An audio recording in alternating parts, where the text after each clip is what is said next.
গুরুবার দেখি, রবিবার দেখি যে এই ফুলবাড়ি অঞ্চলে অভিভাবক অভিভাবিকারা আসলে নিয়ে আসে, এখানে কিছু অর্গানাইজেশনের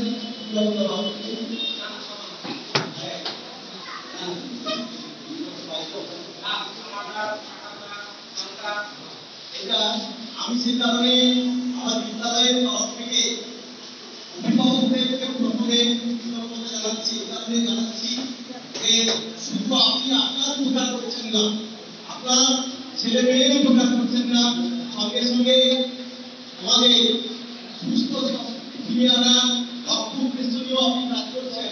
কারণ আপনার ছেলে মেয়ে শুধু আপনাকে উপকৃত করবে না, তাছাড়া আপনি শুধু উপকৃত হবেন না, তোমার দেশ উপকৃত হবে।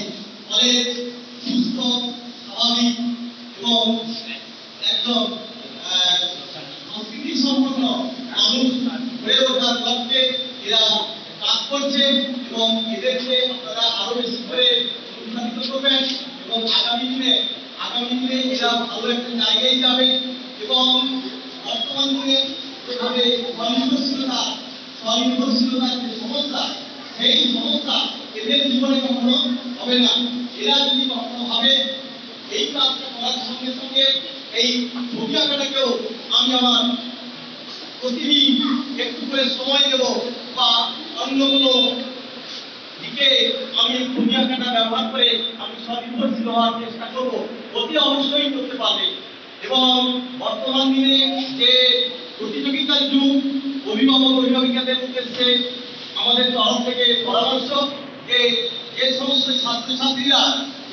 ছাত্রছাত্রীরা এই বিষয়ে একবারে স্বতঃস্ফূর্তভাবে এর ভেতরে ডুবে যাবে এবং এইটাকে সে জীবনের ধ্রুবতারা হিসাবে মনে করবে, আপনি সেই সমস্ত ছাত্রছাত্রীকে ডাক্তার, ইঞ্জিনিয়ার বা অন্য কোনো জেনারেল ফাইন আর্টসে আপনি ভর্তি করাবেন এবং দেখবেন আগামী দিনে এই সমস্ত দিকে এই প্রতিভা সমস্ত ছাত্রছাত্রীদের থাকে না।